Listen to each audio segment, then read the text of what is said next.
Alright, so, wait, where are we going? Everyone shut up! Alright, cool. Alright, so, there was this horse, right? And, he went to a record store one day. And, he's in the record store and he hears something on over the PA in the record store. And he goes up to the clerk and he's like, hey, who is this? You know, they sound really, really good. And he goes, oh, this is Jimi Hendrix. Have you ever heard Jimi Hendrix before? And the horse is like, Jimi Hendrix, you know, who's that? So the clerk tells him all about Jimi Hendrix and basically convinces him to buy his first album, right? So the horse goes home, he listens to it, and he's listening to it, he's like, holy shit, dude, this is really, really good. And it inspires him, you know? So he decides, he goes out, he buys a shitty Stratocaster guitar, and he's going to learn all these songs on guitar. So eventually, it takes him a long time, but he does it, you know? He learns all these songs, front to back, every song on the album on guitar. And, you know, he's playing them, and he gets really, really good. It sounds like almost identical to what Jimmy's playing. He's playing them that much. And he tells the guy, hold on a second. Well, he's like, in his head, he's like, you know what? I want to start a band. You know, like, I'm getting kind of serious about this. I really want to start a band. So he calls up his friend, the Chicken, right? And the Chicken used to play bass in the jazz band in high school. So he calls him up and he's like, hey, dude, you know, you still play bass? Are you interested? And the Chicken's like, oh, hell yeah, dude. You know, I love Jimi Hendrix. So the Chicken doesn't take him very long, but he learns how to play all the songs as well in the album, right? So now they're looking for a drummer. So they call up their friend the Cow, right? And the Cow's like, dude, I sold my drums. You know, I don't have my drums anymore. And they're like, oh, you know, no worries. We'll cover costs. You know, it's perfectly fine. So the Cow comes along and they start jamming and now they all three of them know all the songs on the first Jimi Hendrix album. So now they need a vocalist. So they call up their friend, the Pig, right? And the Pig is like a star-studded vocalist. Dude is like crazy pipes on him.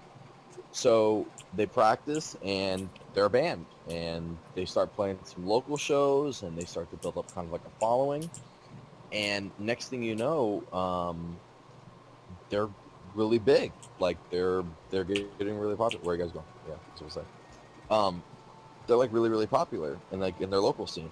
So somebody is watching one of the local shows, and they're like, "What do you guys feel about getting a record deal?" And they're like, "You know, it's crazy, dude. Like the concept of them getting a record deal." So get a record deal.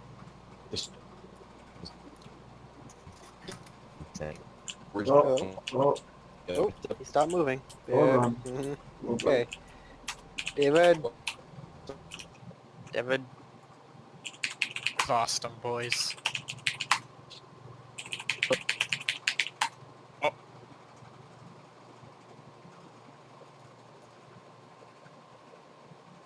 And we lost him. Alright, I commented where he left off.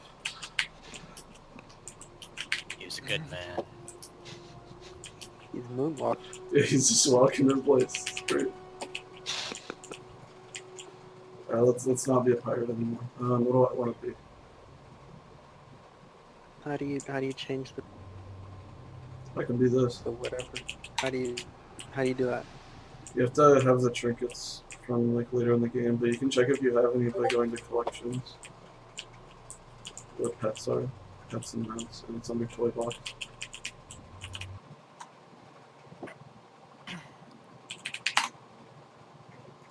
Hi. Alright, stop at the record deal. Alright, so the guy, you know, he sees them and they offer him a record deal. So they start to write their own songs, right? And their original songs that they're making, they're fucking bomb. Like, they're off the chain. They have this crazy 70s rock vibe with it, mixed in with like some modern undertones. It's amazing. So they produce their first album, they sell it, it sells like wildfire. The record company tells them, you guys need to go on tour right now. So they go on tour and they start around the country, and then it gets bigger. And next thing you know, they're going on a world tour. They're going to Europe, they're going to Asia, they're going to Australia, they're going to everywhere, right? It's crazy. And then one day, the horse, you know, the original, the founder of the band, gets a call from his manager, the farmer. And the farmer goes, hey, I just got off the phone with one of the people from the Jay Leno show. And he's like, the horse is like, fucking Jay Leno show. He's a huge fan of the Jay Leno show growing up. He's like, there's no way that that you talk to him. And he's like, yes, dude, they want you on his show next week. Horse can't like believe believe what he's hearing, right? This is like crazy, it's like unheard of. So anyway, it's time for next week, and the horse wakes up late. He ends up missing the flight for the plane.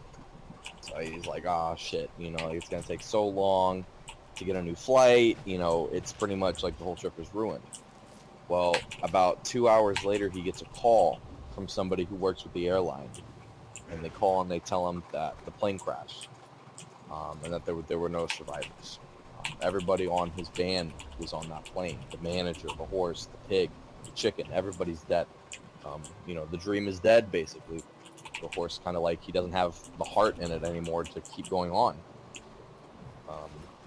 He's beside himself, and he kind of disappears for about a year. And everybody forgets about the horse in his band, and he gets really, he's super depressed, and he decides one day he's like, I think I'm just gonna end it. And takes like a bottle of Xanax. He goes to the bar. It's some really shitty like dive bowl bar, and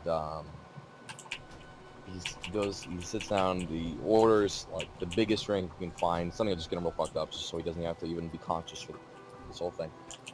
And the bartender walks over and he goes, "Hey bud, why the long face?" My urge to destroy you has risen to unprecedented levels. Laugh, damn it! Frank's just sitting here like his character ain't moving. He's not moving. He's just...